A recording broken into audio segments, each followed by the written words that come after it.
Hello guys, welcome back. Today we're going to be looking at another game from a very promising young kid called Christian Mwamba, and it's a brilliant game. And there's a very nice end game in this game. And I just get excited when there's a very nice end game to analyze. So yeah, it's Elijah Kamau 1790 versus Christian Mwamba, who's 1400. 1414 to be precise, and it's a very beautiful game. Let's just dive straight into it and see what happens. So pawn to d4, knight to f6, knight to f3, pawn to g6, and now bishop to g5, bishop g7, pawn to e3, d6, knight b d2, castles, bishop to c4, pawn to c6, and now castles, bishop to g4. All normal stuff. And now pawn to h3, just asking the bishop what he wants to do with it. You can try and maybe move back. You can trade it as what happened in the game. Now knight takes back, knight b d7, continuing with development. And now just pawn to c3, queen to c7, and now rook to e1. All normal stuff, all drawish stuff, nothing too crazy. No one with really a competitive edge. You might say that black is maybe having a more comfortable position, but with white's pawn structure and the bishop being outside, and yeah, this bishop being outside the pawn chain, everything is just looking too good for white, as is for black. So pawn to e5, a break in the center by black, and now just pawn to e4 calmly. Knight takes on e4, rook takes on e4, and now pawn to d5, winning back the piece.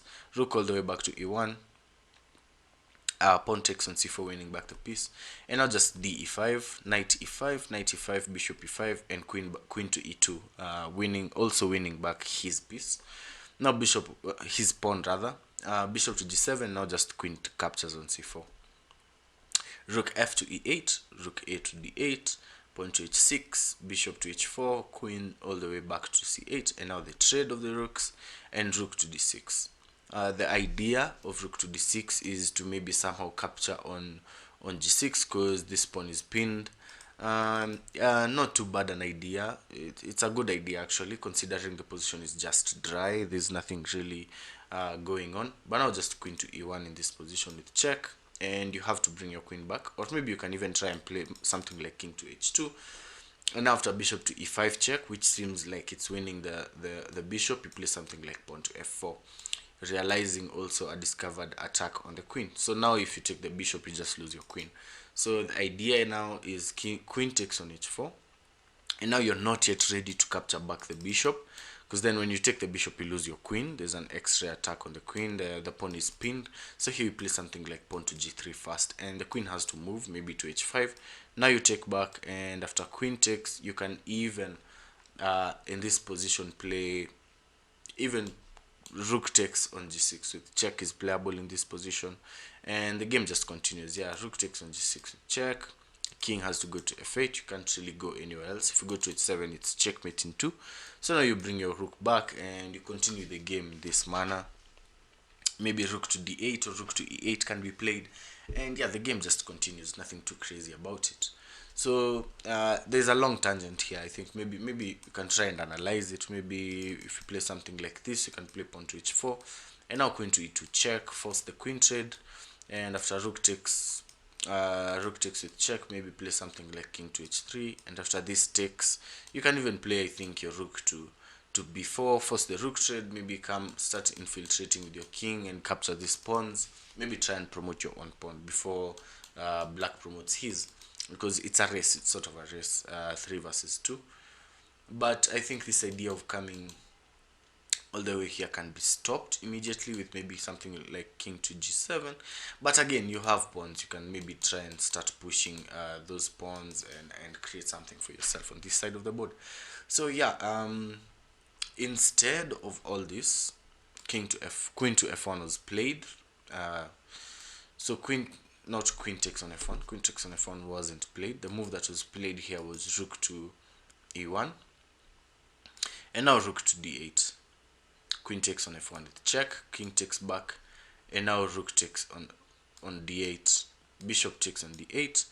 And now the king started coming closer to the board with maybe king to f8. So the idea here, maybe black will have played something like bishop to e5, just take control of this long diagonal first, and now start bringing your king to the center with either f8 or g7. Then start, trying to match your king somewhere, try and push these pawns maybe, and just create something. So the idea in endgames, or the idea that I try and follow in endgames, is I know that some of the endgames people say they are drawn. Like, let's say in this position, you might look at the position and just think it's drawn, but I want to push. I really want to grind it out. If you're saying it's a drawn, let's actually see how it, how it ends up being a draw.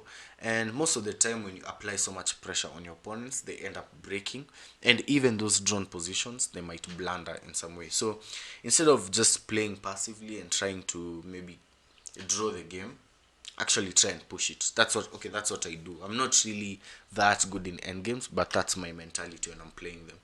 So king to f8 was played instead. And now king to e2, king to e8, bishop to c7, now taking control of the diagonal. White is now the one controlling the diagonal we were talking about before. And now just king to d7, bishop to f4, king comes up, pawn to g4, and now even pawn to h5, just asking for trades. And now king to d3.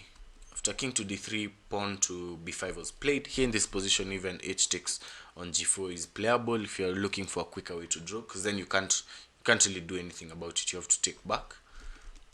Yeah, many things are playable here. So pawn to b5, bishop to e3, sorry about that, and now pawn to e6. Now even the same idea of h takes on g4 works. So here pawn to a6, king all the way to e4. Pawn was pushed to f5 with check, g takes, and now king to f4, bishop to h6 check, king to f3, and now bishop takes on e3. And this is the position that I think Elijah Kamau just sort of capitulated, or just agreed that it's going to be a draw. So here he took with the king. The idea that I think is more pressing is f takes on e3. And f takes on e3 is actually a very good idea, because I learned this endgame rule. It's called the Steinitz rule, that if the pawns on the second rank are more important in endgames than the other pawns that have moved, because they always have reserve tempo. You can move them either one square or two squares up the board. So in that way, you have reserve tempo. You can either play a move or two moves.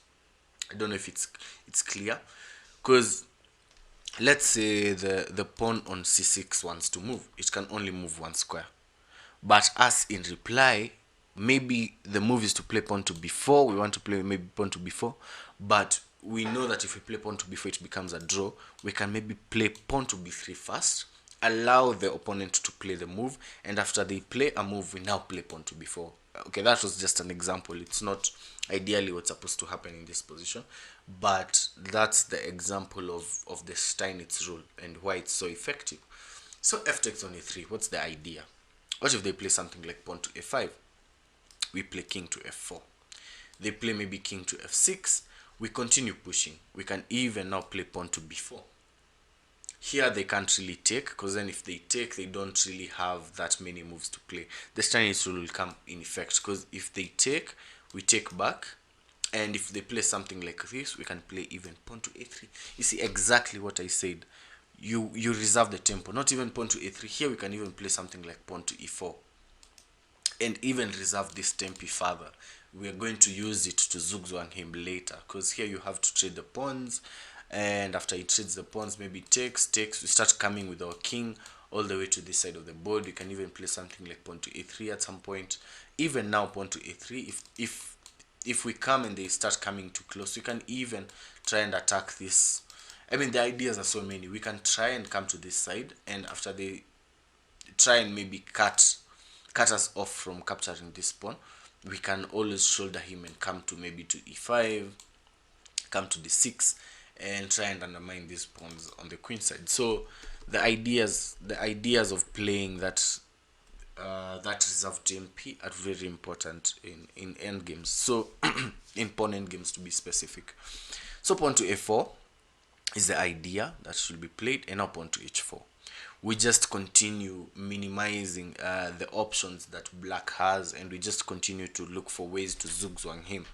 So pawn to a3, we can even now play pawn to e4. After takes, we start coming closer with our king, and after he's close enough, we can even push another pawn to c4. They take, we take back, and you notice in this position that the pawn to a3 is overextended, and we can always maybe play something like king to b3 at some point and just capture the pawn and just continue pushing these pawns to victory. So let's see an example of what can happen. So king to c7, we can even go king to c5, king to b7, and we can now even go king to d4 with the idea of triangulation. And if they try and stop that idea, we can go king to b3, and our idea is just to win the pawn on a3 and just match our pawns to victory. So if we play something like pawn to c5, we just takes, and now we are not even scared to play king to a3, because if they try and play something like king to c4, we can even go king to f4.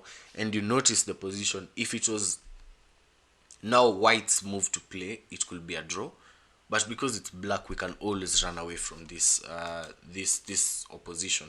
If they play something, what do they play here? Maybe even king here, we can even go to b5, and if they maybe try and attack a pawn, we just push it all the way and it's queening.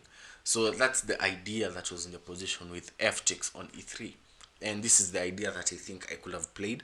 I wouldn't, not going to lie, I'm not going to say that I would have found all these ideas, but then Hariko Guru, a very good friend of mine, told me that if you know the principles, like that idea of the Steinitz rule, you can go into the positions with some sort of a rough sketch of how you're going to play. You're not really going to see everything, but you have the, if you have the principles, then it's going to be easier for you to navigate the end game. You can just play the position, then find these things out on your own as you play.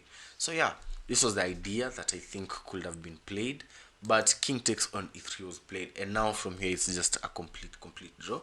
King to e5, pawn to f4 with check, king goes all the way, play g3, you play pawn to b3, now pawn to c5, king to d3, even pawn to a5, now pawn to c4 with check, just stopping any of those sacrificial ideas that that happens after maybe something like pawn to a3. You can sacrifice a pawn and create a pass on this side.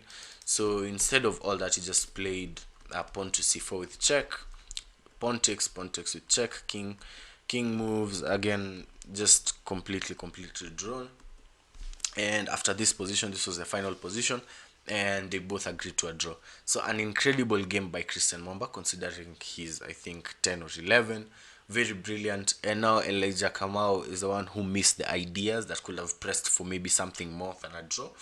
But the game was brilliantly played. I think this was the most perfect game of the tournament, because the moves that were played were just I mean, so equal. It was just perfect, to say the least. So yeah, that is it. That's the game from Elijah Kamau and Christian Mwamba. An amazing game, to say the least, and a very beautiful end game.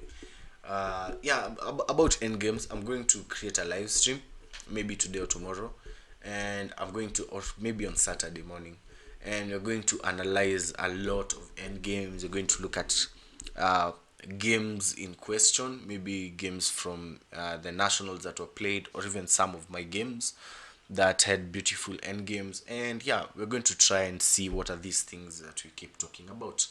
So hope you enjoyed the game. Don't forget to subscribe and like the video if you love it, or if you found it helpful. And yeah, don't forget, don't go too far away. Stay tuned, we're going to post more videos. So yeah.